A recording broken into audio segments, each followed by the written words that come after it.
కాళ్లలో నొప్పి, నరాల వాపు వంటి లక్షణాలతో బాధపడుతున్నారా? వెరికోస్ వెయిన్స్ లో అత్యాధునిక చికిత్స ఏవిస్ వాస్కులర్ సెంటర్. నమస్తే రమగారు. నమస్తే జయ. రమగారు, ఏదైనా మంచి కథ ఒకటి చెప్పుకుందామండి. చందమామ కథ. ఓకే అండి. పూర్వమట విదేహ రాజ్యానికి సామంతులు చాలామంది ఉండేవాళ్ళు. సామంతుల్లో ఒక ఆయన వీరసేనుడు. ఆయన వృద్ధుడయ్యే నాటికి ఆయనకి జయంతుడని ఒక యుక్త వయసుకు వచ్చిన కుమారుడు ఉండేవాడు. ఆయన ఈ జయంతుడితో పాటు మాలిని అని ఒక పిల్లని కూడా పెంచాడు. ఆయన చనిపోయాడు కానీ ఈ పిల్లని పెంచాడు. ఈ పిల్ల ఎవరంటే ఒక మూలికా వైద్యుడి కూతురు. ఏదో సందర్భంలో ఈయనకు దెబ్బ తగిలితే ఆ మూలికా వైద్యం చేసిన ఆయన బాగా సహాయం చేశాడు, వైద్యం చేశాడు. ఈయన ఆరోగ్యం చిక్కింది. వాళ్ళ ఇంటికి వీళ్ళింటికి రాకపోక ఉండేవి. ఆ మూలికా వైద్యుడు సడన్గా మరణించాడు. ఆయనకు ఒక కూతురు ఉంది, మాలిని. ఆ పిల్ల ఈయన ఏం చేశాడంటే ఆయన మరణించేసరికల్లా నా అన్నవాళ్ళు లేని ఆ పిల్లని తెచ్చి తన భార్య అయిన లక్ష్మీదేవికి అప్పచెప్పాడు. ఈ పిల్లని కూడా పెంచు మనవాడితో పాటు అని. వీళ్ళ ఇంట్లో పెరిగింది మాలిని. అయితే ఈయనకి జయంతుడు కొడుకున్నాడు కదా, ఈ జయంతుడు మాలిని ఒక ఇంట్లోనే పెరిగారు. మాలినికి చిన్నప్పటి నుంచి జయంతుడు అంటే ప్రేమ, ఇష్టం. కానీ జయంతుడు ఎప్పుడూ పిల్లని పెద్దగా పట్టించుకోలేదు. తమ ఇంట్లోనే ఉండటం, ఆ పిల్ల తనని అట్రాక్ట్ చేయడానికి ఏ వేషము వేయకపోవటంతో అతను ఈ పిల్ల బాగుందని అందుకని చక్కగా అదేదైనా వాళ్ళ చూపులు అవి చూస్తే బాగుండేది. ఆ పిల్ల ఎప్పుడూ చూసేది కాదు. కానీ ఇతనంటే ఇష్టం ఆ పిల్లకి. ఇద్దరు యుక్త వయస్కులు అయ్యారు. వీరసేనుడు మరణించాడు. ఈ అబ్బాయి సామంతుడుగానే ఏదో సుమారుగా సామంతుడి కుమారుడుగా ఉండేవాడు. మాలిని ఎంత ఇష్టం ఉన్నా అది ఏమనుకునేదంటే అమ్మాయి, నేను వీళ్ళింటో గతి లేక పెరిగేదాన్ని, ఇతను ఏ సామంతుడి కుమార్తెనో లేకపోతే రాజుగారి కుమార్తెనో పెళ్లి చేసుకోగలిగేంత ఘనత ఉన్నవాడు, మనకెక్కడ లభిస్తుంది ఇలాంటిది అని ఇట్లా తన దీని పట్ల అంటే తన పరిస్థితిని బట్టి ఆ అమ్మాయి ఎప్పుడూ అతన్ని కొంచెం హేళగా ఏదైనా సైగ చేయటం లాంటివి కూడా చేసేది కాదు. కామ్గా ఉండేది. అయితే ఏమైంది, రాజుగారి దగ్గర నుంచి శశిభూషణ్ అని ఒక ఆయన వచ్చాడు వీళ్ళ దగ్గరికి. వచ్చి లక్ష్మీదేవి గారికి ఏం చెప్పాడంటే, అమ్మ, రాజుగారికి ఏదో తీవ్రమైన జబ్బు చేసింది, ఆయన ఎన్నాళ్ళు టీకా ఇస్తాడో మనకు తెలియదు, మరి నీ కుమారుడు యుక్త వయస్కుడు ఏదో ఇంట్లో పెట్టుకుని ఉంచుకోవద్దు, నీ భర్త ఏ స్థానంలో ఆ స్థానంలో ఉన్నాడో, మహారాజా స్థానంలో ఏ ప్లేస్లో ఉన్నాడో ఆ ప్లేస్కి నీ కుమారుడు సరిపోతాడు. రాజుగారు ఆరోగ్యంగా ఉండగానే పిల్లవాడిని కనుక అక్కడికి పంపేవంటే మరి ఇతనికి ఉద్యోగం స్థిరపడిపోతుంది, సామంతు గారి కొడుగ్గా కాకుండా సామంతుడుగా ఉంటాడు అని నచ్చజెప్పాడు. నచ్చజెప్పేసరికల్లా ఈవిడ ఆలోచించి కొడుకుని పంపడానికి నిశ్చయమైంది. కొడుకుని ఎక్కడికి పంపాలి, వీళ్ళు ఉన్నది చిన్న ఊరు, మహారాజాస్థానికి పంపాలంటే విదేహకి పంపించేసేయాలి. ఈ అబ్బాయి వెళ్ళిపోతాడనగానే ఈ పిల్ల మెల్లిమెల్లిగా కళ్ళ నీళ్ళు తుడుచుకోవటం మొదలుపెట్టింది. తుడుచుకుంటుంటే ఏమన్నది, ఆవిడ అడిగింది 1-2 సార్లు, ఎందుకే అమ్మాయి అంటే, పాపం రాజుగారికి జబ్బు చేసిందని బాధగా ఉందండి అని. తర్వాత ఇంకో 2 రోజులు పోయాక అతను బయలుదేరాడు. వెళ్ళాక కూడా ఈ పిల్ల కళ్ళు తుడుచుకుంటోంది. ఈవిడికి డౌట్ వచ్చింది, ఎందుకు ఈ పిల్ల ఇట్లా ఎంతసేపు కళ్ళు తుడుచుకుంటోందంటే, ఈ అమ్మాయి ఏమంది, ఆవిడ అడిగింది, ఎందుకే కళ్ళ నీళ్ళు పెట్టుకుంటావు అమ్మాడు అని అడిగితే, రాజుగారి వైద్యం నేను కుదర్చగలను, కానీ నన్ను ఎవరు పంపిస్తారు, నన్ను ఎవరు ఒప్పుకుంటారు, అందుకని ఏడుస్తానంటే ఆవిడకి నవ్వొచ్చింది. అది అదే జయంతుడు వెళ్ళిపోయాడని ఏడుస్తున్నావు కదా నువ్వని బాగా నిలదీసి అడిగింది. అవును, జయంతుడు అంటే ఇష్టమని ఒప్పుకున్నాక ఏమంది, రాజుగారికి వైద్యం చేయగలను అత్త నేను అని చెప్పేసరికల్లా, మా నాన్న నాకు ఇలాంటి వైద్యాలు చాలా చెప్పాడు చిన్నప్పుడు, 12-10 ఏళ్ళు వచ్చేదాకా తండ్రితో ఉంది, కొన్ని మూలికలు నేను గుర్తుపడతాను కూడా, మా నాన్న తీసుకెళ్ళేవాడు అని చెప్పేసరికల్లా, సరే ఈవిడ ఏం చేసింది, పిల్ల వైద్యం చేసినా చేయకపోయినా జయంతుడిని ఒకసారి చూసొస్తుందని రాజాస్థానానికి కబురు చేసి ఈ పిల్లని బండి కట్టించి పంపించింది. బండి కట్టించి పంపించేసరికల్లా ఈ సామంతుడి ఇంటి నుంచి వచ్చింది కాబట్టి రాజుగారి అమ్మాయిని లోపల రానిచ్చాడు, కానీ ఈ చిన్న పిల్లని చూసేసరికల్లా ఆయన తెల్లబోయాడు. ఈ పిల్లని చూస్తే దానికో 18-19 ఏళ్ళు ఉంటాయి. ఈ 18 ఏళ్ల చిన్నపిల్ల ఇది నాకేం వైద్యం చేస్తుంది, మూలికా వైద్యం చిన్న పనే, ఎంత తలపండిపోవాలి దానికి. ఆయన ఏమన్నాడంటే, ఇగో నాకు నీ వైద్యం మీద నమ్మకం లేదు, వైద్యం సరిగ్గా కుదరపోతే నీ తలది ఇస్తా, వైద్యం కనుక కుదిరి నాకు జబ్బు కుదిరిపోతే ఆ స్థానంలో నువ్వు ఎవరిని కావాలంటే వాళ్ళకి ఇచ్చి నేను వివాహం చేస్తానని ఒప్పుకున్నాడు. బాగుందిగా, నువ్వు యుక్త వయస్కులవి పిల్లవి, పెళ్లి కావాల్సిన పిల్లవి కాబట్టి నీకు అద్భుతమైన పెద్ద కుటుంబంలో వివాహం జరిపిస్తా, మందు కుదరలేదో నీ తల దించేది నీకు నిరుకేనని అన్నాడు. ఆ అమ్మాయి ఒప్పుకుంది. 4 రోజుల్లో రాజుగారి జబ్బు కాస్త కుదిరిపోయింది.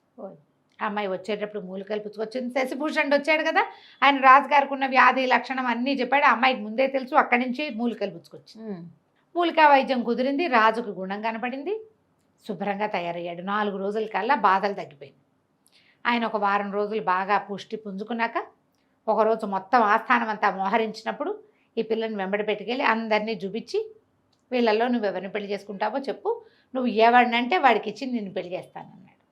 రాజుగారు ఆజ్ఞ శిరసావహించాల్సిందేగా. ఈ అమ్మాయి ఏం చేసింది, అటు ఇటు తిరిగి జయంతుని చూపించి ఈయనకిచ్చి చేయండి నన్ను అంది.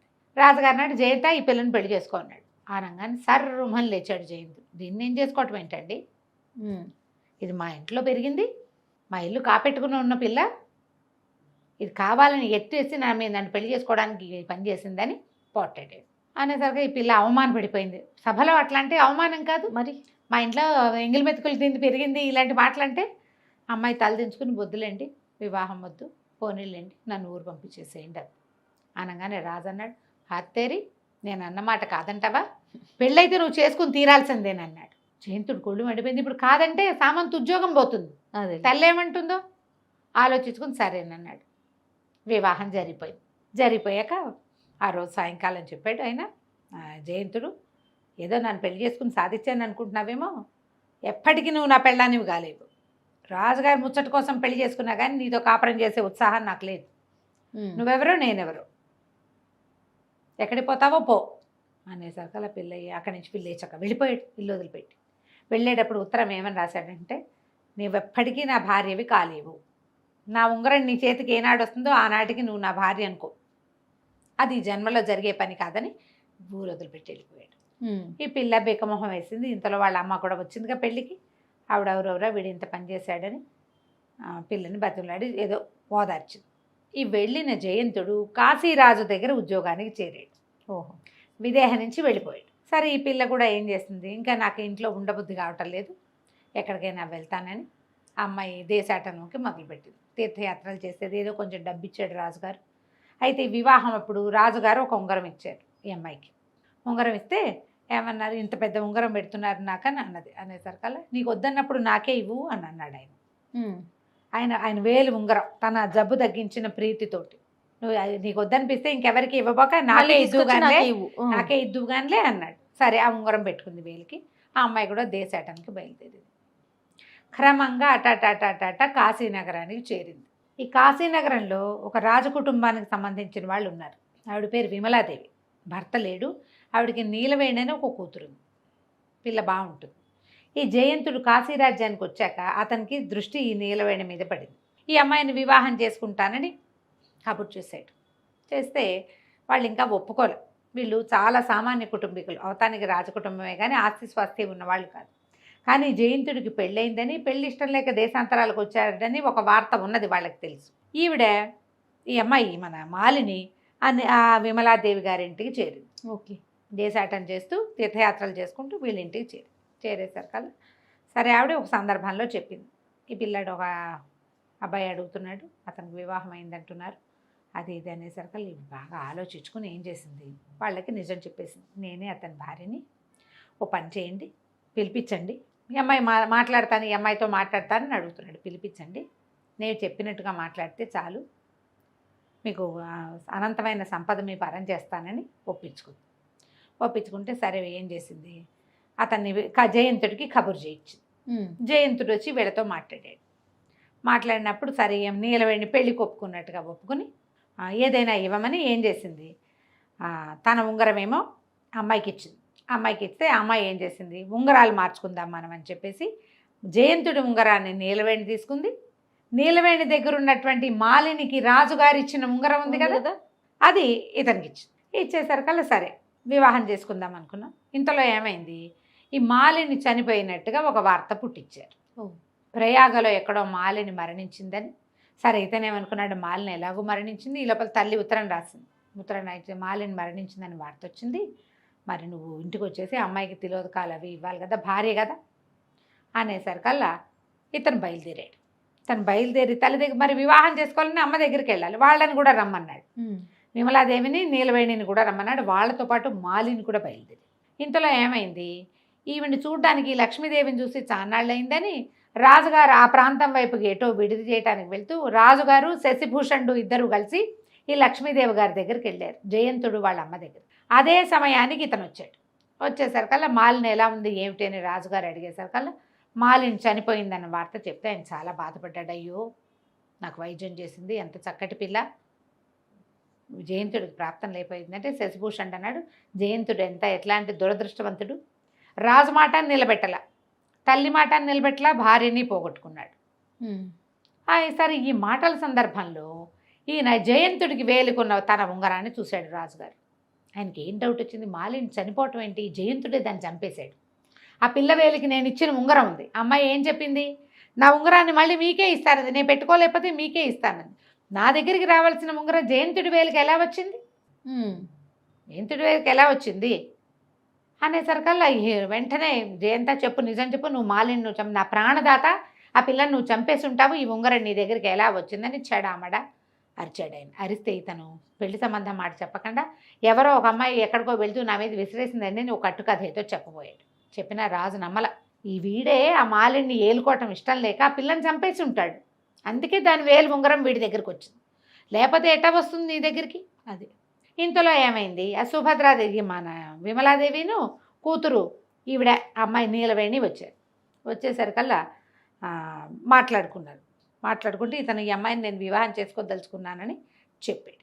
చెప్పేసరికల్లా ఆ అమ్మాయి ఏమంది, నేనేం వివాహం చేసుకోను, ఈయన నాకేం ఇవ్వలేదు, ఈ ఉంగరం ఈవిడ ఇచ్చిందంటే నేను ఎక్కడిచ్చాను నాకు తెలియదు అంటుంది అమ్మాయి. రాజుకు అర్థం కాల.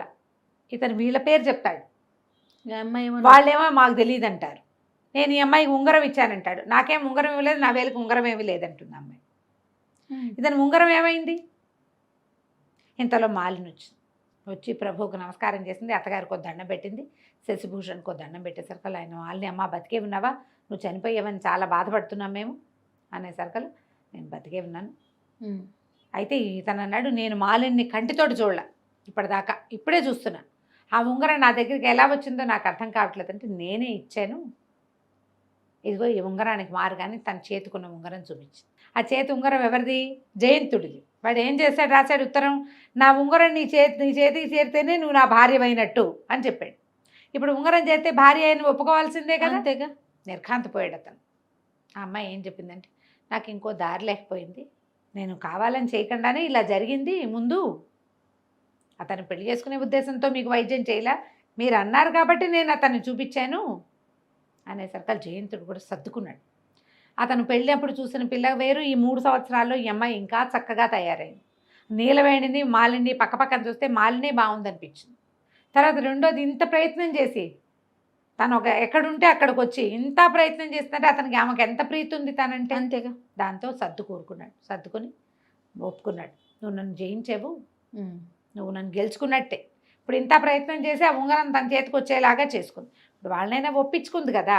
దాంతో రాజుగారికి దండం పెట్టి, మీరు చేసిన పెళ్ళిని నేను నిలబెట్టుకుంటాను, మాలిని నేను ఏలుకుంటాను, నాతో పాటే ఉంటుంది, మేము ఇంకా భార్యాభర్తలుగా జీవిస్తామని రాజుకి అమ్మకి దండం పెట్టాడు. మాలిని ఏం చేసిందంటే తన అత్తగారు తనకి ఇస్తానన్న బంగారాన్ని అంతని ఈ నీలవేణికి ఇచ్చేసింది. ఎందుకంటే ఆమె వివాహం అవ్వాలి, వాళ్ళకి దగ్గర డబ్బులు లేవు కదా, మాట ఇచ్చింది కదా, అనంతమైన ధనం ఇస్తాను. ధనంతో వాళ్ళని కాశీ నగరానికి పంపించేసి ఈ మాలిని జయంతుడు కలిసి రాజుగారి సేవలో తరించడం కోసం మళ్ళీ విదేహ రాజ్యానికి వెళ్ళిపోయారు. కథ కంచికి మనం ఇంటికి. చాలా బాగుందండి. నమస్తే. నమస్తే. సుమన్ టీవీలో మీ పర్సనల్ అండ్ బిజినెస్ ప్రమోషన్స్ కోసం కింది నెంబర్కి కాంటాక్ట్ చేయండి.